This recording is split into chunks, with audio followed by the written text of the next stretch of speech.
So plus, bilang mga future doctors, ang Hippocratic Oath ay hindi lamang isang kasabihan na kailangan natin kabisaduhin.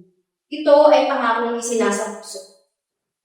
At isa sa pinakamahalagang bahagi ng Hippocratic Oath ay ang confidentiality. Ang lahat na malalaman, maririnig o makikita natin tungkol sa pasyente, maging nasa labas man tayo ng ospital, ay dapat manatiling lihim. Hindi ito isang simpleng palatuntunin.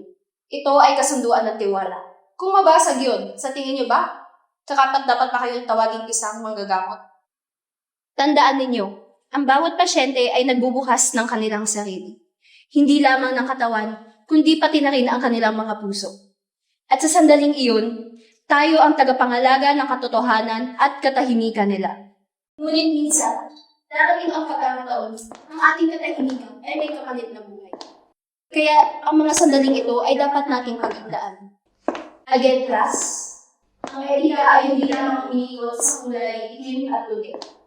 Minsan, may napapahalong kulay ng dugo.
Good morning po!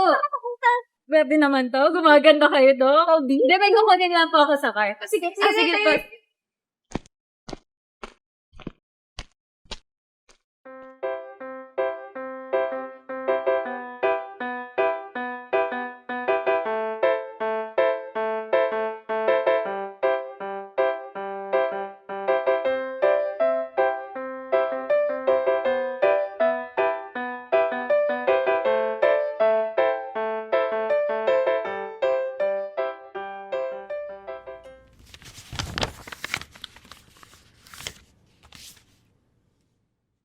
Morning, Doc! Oh, Doktora Mara! Alam mo, bilib ako sa'yo. Bakit?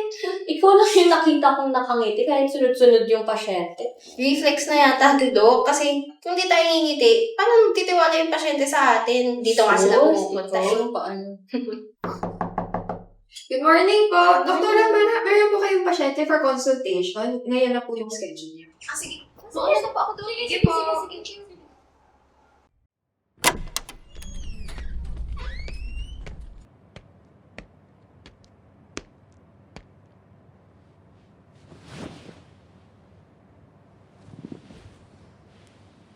Good afternoon, I'm Dr. Mara Santillan, your patient Elizabeth Ramos, right?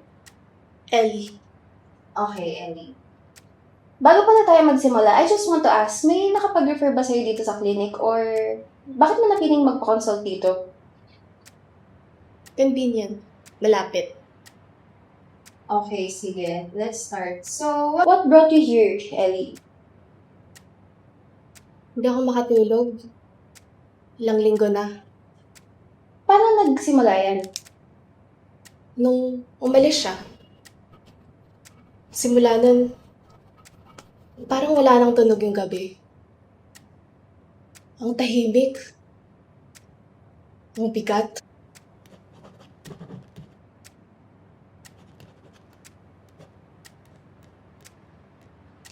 Sinong umalis, Ellie? Isang taong tagal ko nang kasama. Pero hindi ko na alam kung nasan siya ngayon eh. Minsan iniisip ko kung ayos pa ba siya. I understand. Masakit mawala ng mahalaga sa'yo. May mga pagkakataon bang hindi mo mapigilang isipin siya? Araw at gabi, Dok. Pag pumipikit ako, siya yung nakikita ko. Pag may tumatawa,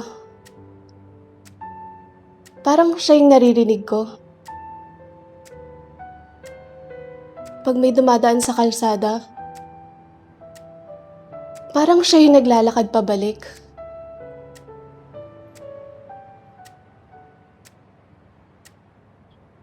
Ellie, nasubukan mo na bang magpakonsulta dati? May mga iniinom ka bang gamot ngayon? Ayoko ng gamot, Dok. Nasubukan ko na yan dati. Di ko nagustuhan. Kasi, parang di ko nakokontrol yung katawan ko. Di ko naman yan kailangan eh. Kailangan ko lang makalimot. Pero hindi ko kaya. Sige, dahan-dahan natin tong haharapin ha. Hindi natin to mamadaliin. I want to help you na makahanap ulit ng pahinga. Have you ever tried na mag-journaling? Like writing down your thoughts, lalo na kapag mabigat na yung nararamdaman mo.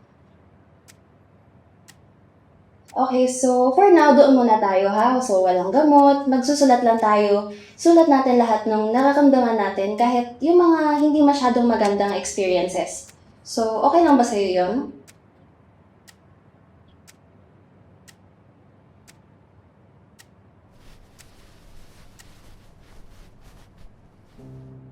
Ellie, may mga oras ba na sumasagi sa isip mo na saktan ng sarili mo? Hindi ko naman gustong saktan ng sarili ko, Dok eh. Nung una, sa kanya ko gusto ilabas lahat ng galit ko. Gusto ko nung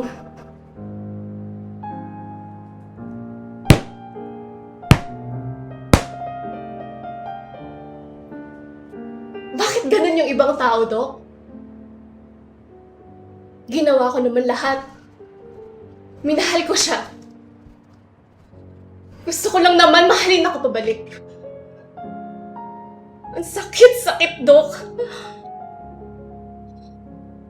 Kaya minsan, naglalaslas ako.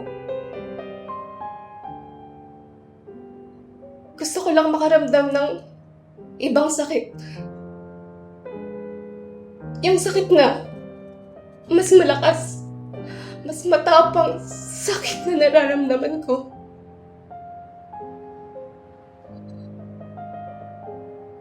Ellie, salamat sa pagiging tapat mo. And normal naman na makamdaman yan kapag mabigat na yung dinadala mo. So, let's start again with the journaling. And next week, pag-usapan natin kung paano ka unti-unting makakatulog ng mapayapa. Salamat, Doc. Hindi ko alam kung bakit, pero pag nandito ako, parang mas tahimik.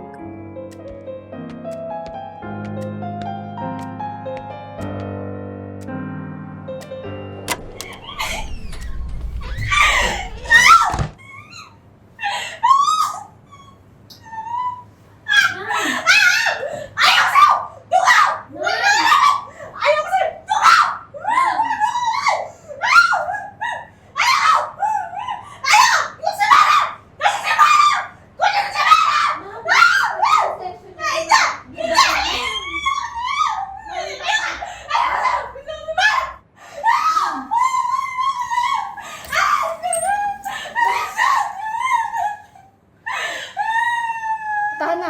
Tahan na. Dito na. Tahan na.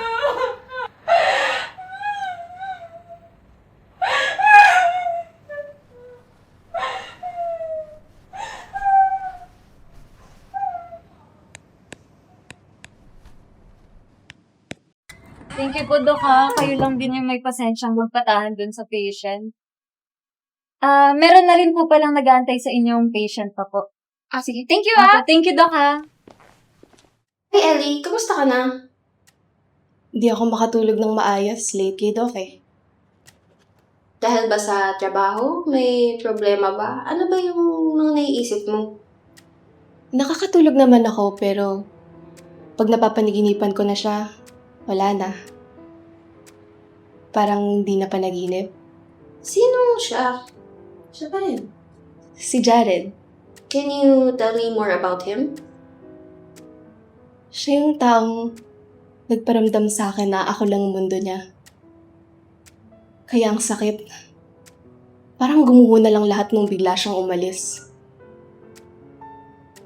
Umalis? Oh, para lang sa trabaho. Sabi niya sandali lang siya pero parang ang tagal naman bago niya bumalik.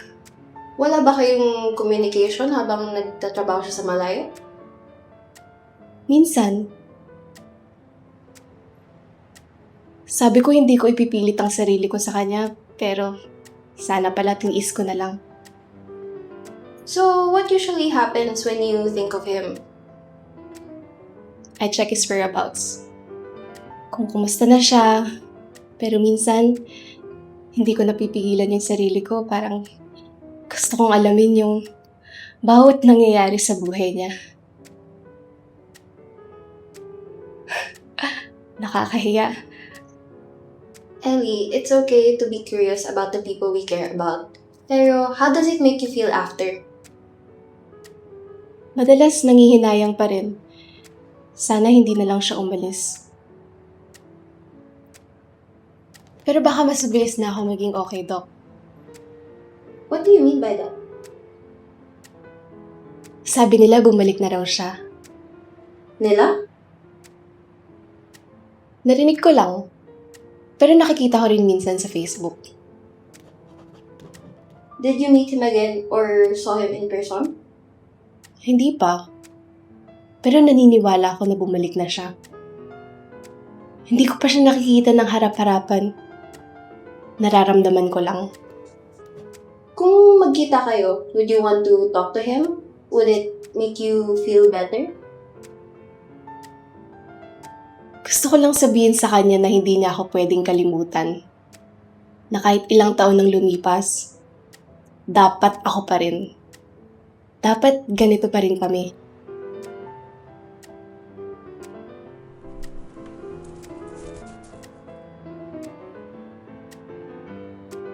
Is that something he gave you?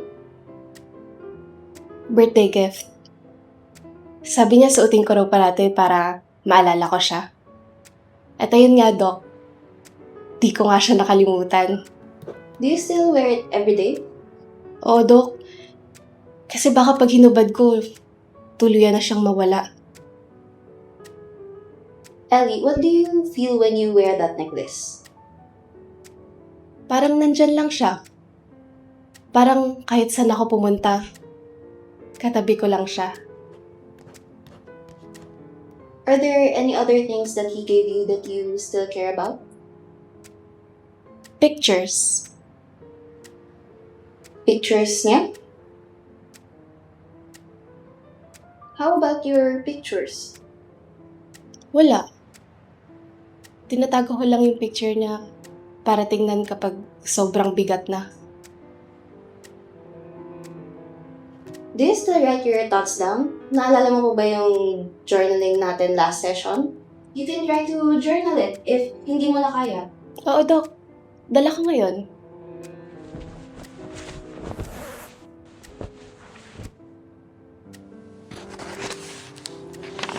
Gusto mo ba makita, Doc? Para maintindihan mo kung bakit hindi ko siya kayang bitawan. Sige, kung okay lang sa'yo.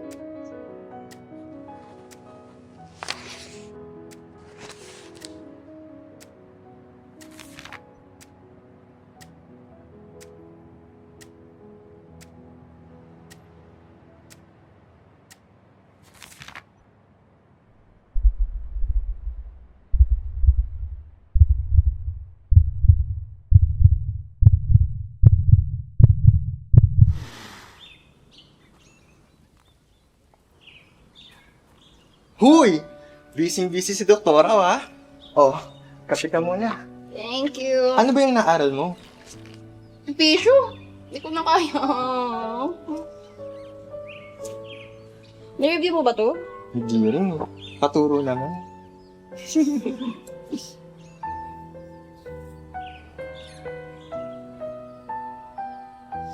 Ano ba to? Ano pa? Sandali ka muna.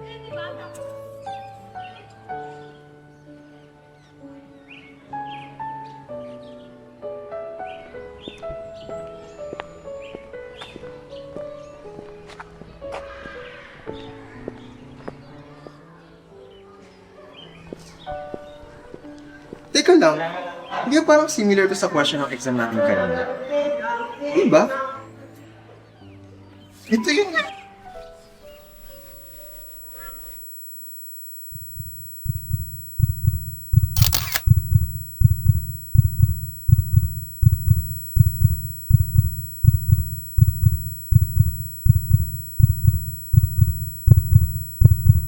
Kinuha ko lang yan sa lumang album namin. Ayaw kasi mo wala original copy eh. Tingnan mo, Doc. Parang ang daming iniisip, no? Lagi nag-iisip. Pero kalmado pa rin. Thank you for showing this, Ellie. It helps me understand what you've been feeling.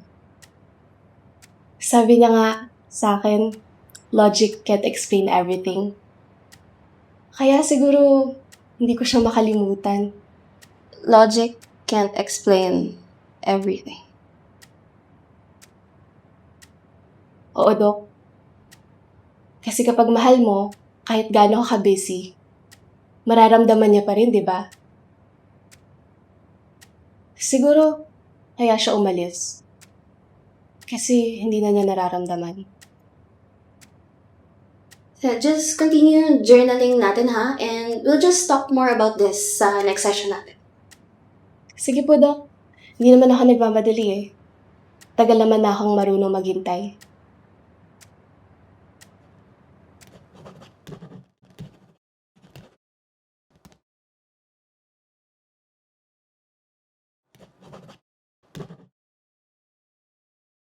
Good morning, Doc! Babe, ako ngayon. Naiinom ko po yung gamot ko on time. That's good. Pero kamusta ka naman? How are you feeling?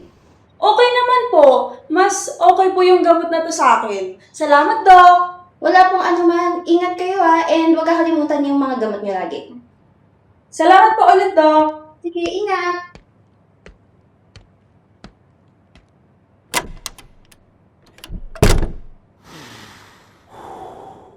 Doc? Doc? Iniwan niya ako, Doc. Nung pinakakailangan ko siya. Sabi ni Jared, natatakot siya sa akin. Pero, siya naman yung may kasalanan kung bakit ako naging ganito. Kung bakit ako nasira. Anong ibig mong sabihin, Ellie? Ano yung sinasabi mong pagbabayaran niya yung ginawa niya? Basta, Doc. Mababalik lang ang sakit kung kanino galing. Aanihin niya kung anong tinanim niya.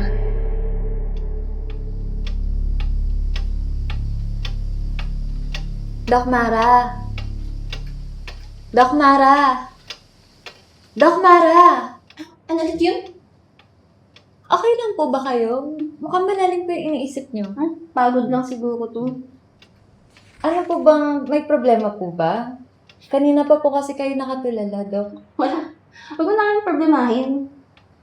Parang kailangan niyo na po magpahinga, Doc. Anong oras na rin po kasi? Oo nga, no? Sige, sige Doc, Okay kayo lang, na ah. muna. Sige po, ingat po sila.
Basta, Dok, babalik lang ang sakit kung kanino galing.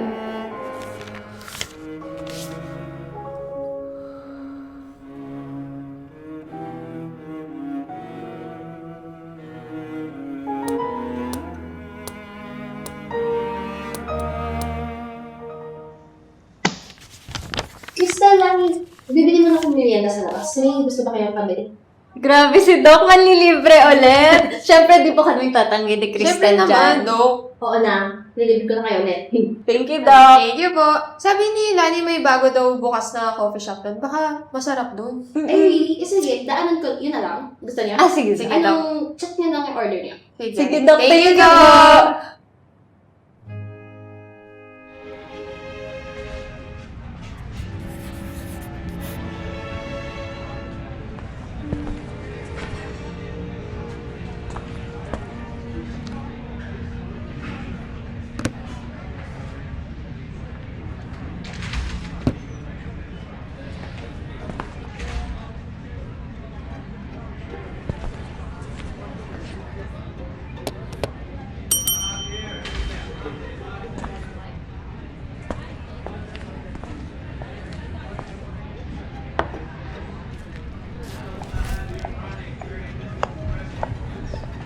Okay, orders complete po. Thank you, sir. Thank you. Hi, good afternoon. May I take your order? Uy, 3 iced Spanish latte, large to go. Okay, so any additional orders po, Doc? Okay, so 3 large iced Spanish latte to go order for Doktora Mara. No need na. Libre ko na to. No, take it. Okay lang, sa akin naman to eh. Sa'yo, kailan ka pa bumalik? I thought you were in abroad last time. Long story, Doc, but here's your coffee. Next time na ikwento.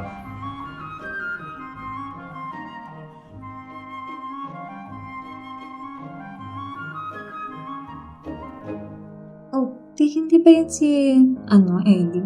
Nandito na naman siya. Oo nga eh. Di ba patient yun ni Doc Ma? Baka malapit lang yung bahay. Hindi ah. Noong unang session nga, halos dinayo nga ng si Doktora. Ang layo-layo ng bahay nun. Siyempre, sila Doc naman yan eh. Sabagay.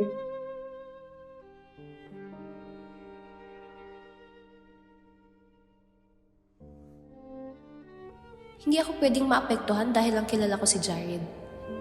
If this continues, I should transfer Ellie to another doctor. Conflict of interest na to.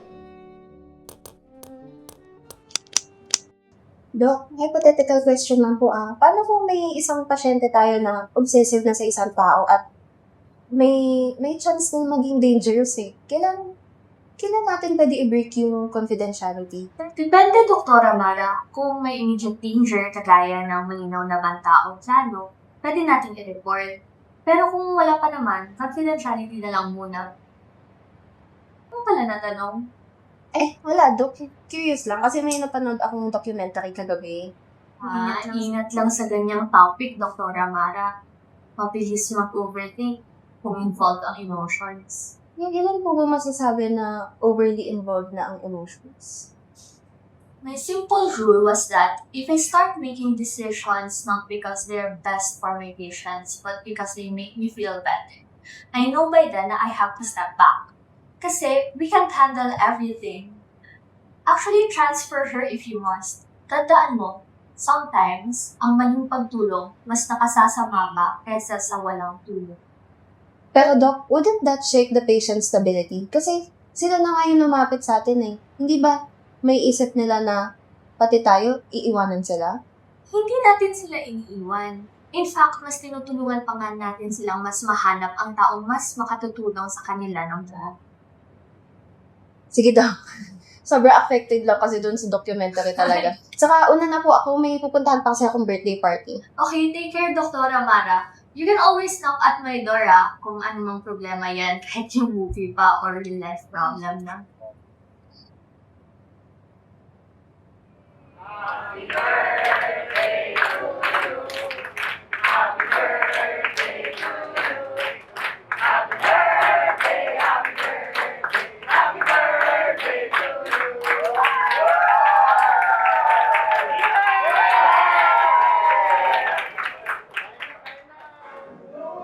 Uy, Mara! Long time no see. Oo nga eh. Kamusta ka naman? Okay lang. Balitaan ko, matagal ka ng single ah.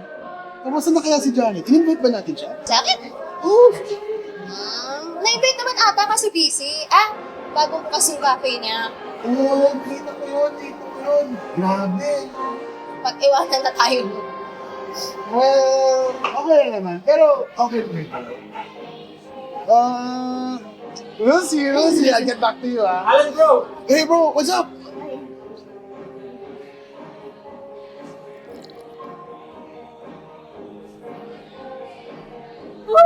Naku, Maria! Happy birthday! Thank you! Ay, tumutay ka pa rin ba? Oo, full schedule nga eh. Ikaw, kamusta ka na? Kaya hindi na ang crazy details lang ah. Hindi kasi, sa dati kong trabaho, Dali ka rin. meron akong pasyente noon. Mabait, pero jealous na nga. Oo, kayo pa nga yun eh. Ano nangyari sa kanya? Kamusta na yung patient? Nakalabas naman siya, pero parang medyo erratic lang talaga yung behavior niya eh. Kaya, lalo na, kung may naaalala siya, tapos nare-realize na parang hindi naman totoo. Grabe, sobra yun. Uy, hindi ko talaga makakalimutan yun. Bukod sa kapangalan yung kapatid ko, meron siya nagbabanggit na familiar name. Jared kasi, ito naman. Jared? Oo. Pero, fairness tagal na naging single talaga. Ba't yun? Di ba siya nagka-girlfriend? Pinlang mo ba yun? Wala Ay, sige na, madami pa akong magati. Enjoy ka. Yeah. Bye!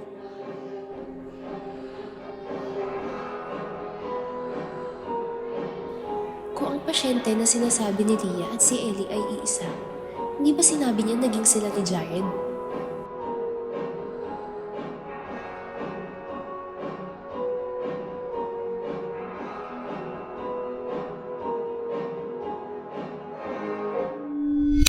Hey, kumusta ka? Ano yung mga naiisip mo this past few days? Parang wala naman nagbago, Dok. Hindi ka pa rin ba nakakatulog ng maayos? Mas nakakatulog na ng maayos. That's very nice to hear, Ellie. Narealize ko kasi na hindi pala dapat sa kanilang umiikot ang mundo ko. Kasi sa iba naman pala umiikot ang mundo niya. What do you mean by that, Ellie? Nakita ko yun, Dok. Kaya dapat makaganti rin ako. Paano gaganti? Sino gagantihan mo, Ellie? Kay Jared. At kung sino mang pipigil sa akin, sasaktan ko. Nasaktan ako, Dok. Kaya dapat malakit din ako. Hindi pwedeng ako lang lagi ang kawawa at nasasaktan. Let's try to sort this out muna, Ellie, ha? Di na ito madadaan sa journal, Dok. Lagi na lang akong talo eh. Pag tinitignan ko yung sinusulat ko. Ang daya. Hindi siya pwedeng umasta na parang wala lang lahat sa kanya. Kita ko yun eh. Parang wala lang ako sa kanya. Gusto kong ipasa sa kanya lahat ng sakit na nararamdaman ko. Gusto kong makita yun sa mukha niya. May plano ako. Ali, naiintindihan ko na galit ka at nasasaktan. Pero I want you to know na may tamang paraan to process your feelings without hurting yourself or anyone. And tanong ko lang, ano yung naiisip mong plano ngayon? Lately, nalam ko lahat, Dok. Nalam ko kung saan siya pupunta. Alam ko kung ano oras siya sa trabaho. Kilala ko kung sino yung mga kasama niya. Nalam ko, Dok. Alam ko. Nananakit ako. Hindi pwedeng ako lang nakakaramdam ng sakit na to. Gusto ko kung iiwan niya lang rin naman pala ako. Parte pa rin ako ng buhay niya. Kahit sa dulo lang.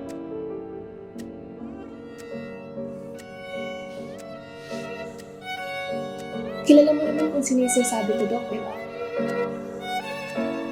Sinadya ko lahat. Lahat.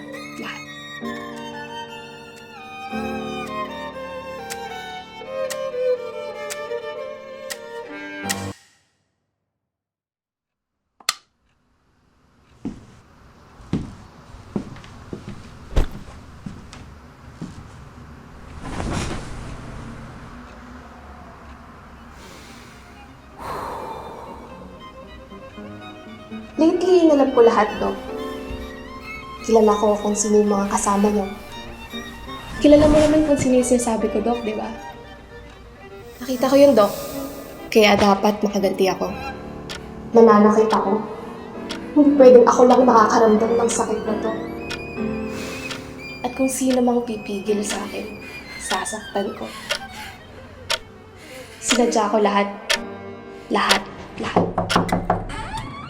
Good morning po, Doc. May papakonsulta po sana akong case if may time po kayo. Oh, ikaw pala, Doc Mara. Come in. Sakto katatapos lang ng pasyente ko at mamaya pa yung susunod. Upo ka. Oh, don't tell me yung movie na naman yan, ha? Hindi po, Doc. Medyo worried lang po kasi ako dun sa isa kong patient. May session kami kahapon and may nasabi siya about na possibility na makaharm siya ng ibang tao. And now you want to do something about it? Is the person your patient mentioned known to you? Yes po, Doc. Family? Hindi. I see. That's a difficult situation, pero nangyayari talaga yan lalo na at may personal link sa kaso. Do you want to endorse the patient to other psychiatrists here? Baka po kasi mas lalong mahirapan si patient kasi she's finally starting to open up. Baka isipin niya na iiwanan ko din siya. Are you sure it is for the patient's sake, Nara, and not for your own good? I just want my patient to heal, Doc. Pero ayaw ko namang makuha niya yun sa maling paraan. Then be careful, Mara. When we start feeling what our patients feel, that's when the boundaries blur. It is our responsibility to evaluate our patients, yes, pero we must report it if talagang necessary. Are you being threatened? Do you still feel safe? I trust your judgment on this, Mara, but remember to gather all evidence before acting. Huwag padalos-dalos. Bilang mga doktor, kailangan nating mapanatili ang confidentiality ng ating mga pasyente. Kasi kung mali tayo ng assessment, mas mapasasama pa kung may labas ang impormasyon kung walang consent o tunay na urgency. For now, be sure first, then act. Doc, thank you very much for your advice. I'll do my best to resolve this. Well, naku, walang anuman. Nandito tayo to support each other. Marami lang talagang intricacies ang practice natin. Basta andito lang ako kung kailangan mo ng tulong. Doc, thank you po ulit.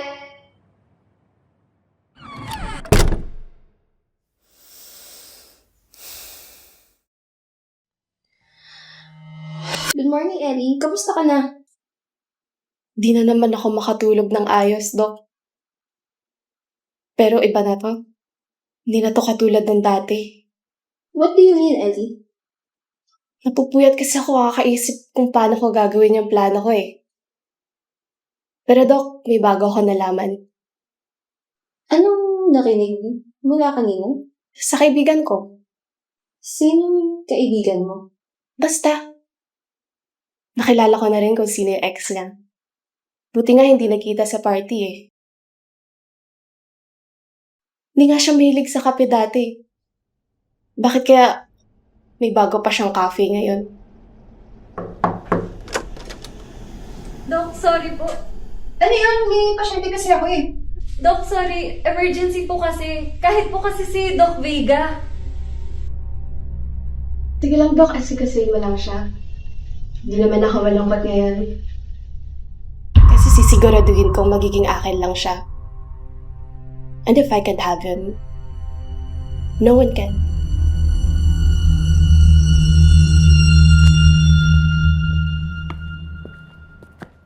Thank you kanina, Dr. Mara, and sorry we interrupted your session. She was just really agitated and none of us can calm her down. She is on insisting na she needs you well. Doc, okay lang. Ano ba yan? I understand. And kakastart ko lang namin ni patient kanina and naiintindihan naman ko ano yung nangyayari. Are you sure na kaya mo mag-continue today? You know, crisis like this can sometimes be contagious. You know what? Hindi. Take a break muna, stroll, take a rest, let it go. Alam mo na yan. Yes, Doc. Sige. Okay. Thank you.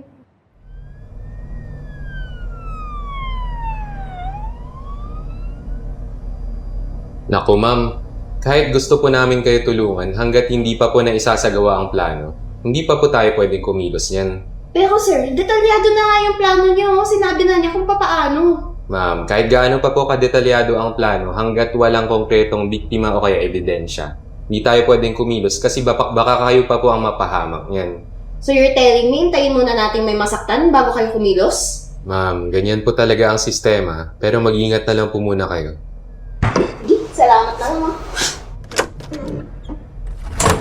Hi! Pakulso sana kami ngayon eh. I have a question. Okay? You wanna coffee? No. Ellie Ramos. Familiar name?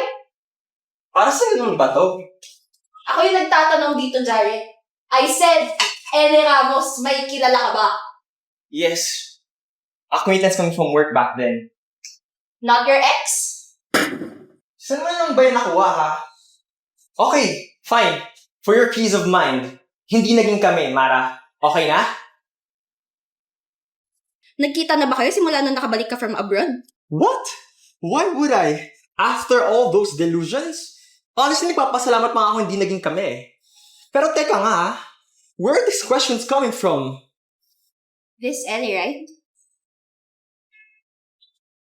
She's my patient. Very recently lang. Nakita ko nga din siya dito paikot-ikot madalas eh. And a few weeks ago, she shared things about seeing you again. And nung pinakahuli, ang sabi niya, meron siyang napakadetalyadong plano. What? What plan? A plan to hurt you. I even tried going to the police to ask for help. Pero ang sabi nila, wala na daw silang magagawa. And I think that was my last straw. Kasi Ellie repeatedly mentioned, nasasaktan ka daw niya. Na nasasaktan siya, kaya mananakit din siya. Anong nasaktan? Akala ko okay na. Okay na she got better. At least that's what I have heard after coming home. Maybe she did got better. Or she did. Kasi alam niya na babalik ka. Nung una pa nga sabi niya, she doesn't want to know about your ex. Ako. Hindi niya daw ako kilala. Pero ngayon, parang alam niya na ang lahat, Jared. Okay, let's calm down.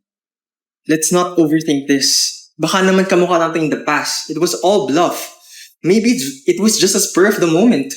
A detailed plan is not a spur of the moment, Jared. Okay, alam kong concern ka sa akin. Pero as of now, isipin mo rin yung sarili mo. Mag-iingat ka, ha?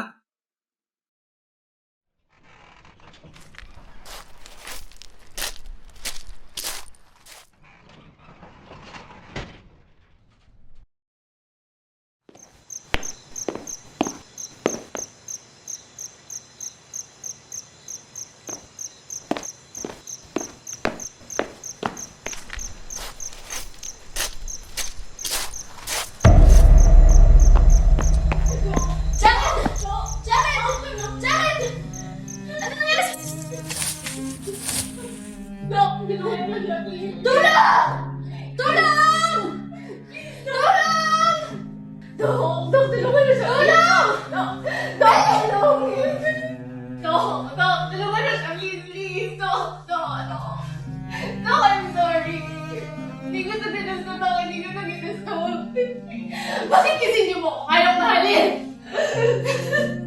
Bakit walang may kayang magmahal sa akin? Walang may kayang magmahal sa'yo kasi masama kang tao.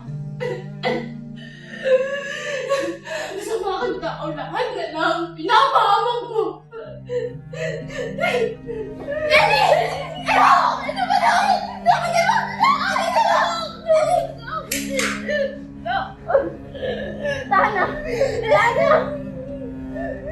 No, I'm sorry. I'm sorry, no! I'm sorry! Hindi ka I'm sorry, no! I'm sorry! I'm sorry, no! I'm sorry! I'm sorry, no!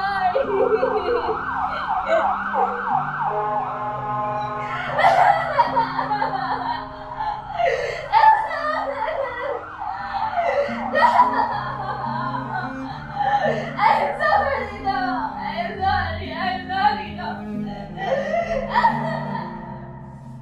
As doctors, there are moments that we can. There are moments that we should reach trust and confidentiality. So here's my challenge to you. Kung may pasyente kayong nagiging delusional na at may planong manakit, hanggang saan ang kaya niyong gawin? Hanggang saan ang kaya niyong isakripisyo para makasagip ng buhay ng kanilang tiwala at ang iyong profesional na integridad. Sa pagiging doktor, buhay at tiwala ng iba ang nakataya sa bawat desisyon na gagawin mo. Bawat salita, bawat hakbang, at bawat pagpili ay nag-iiwan ng marka na hindi mo basta-basta mabubura.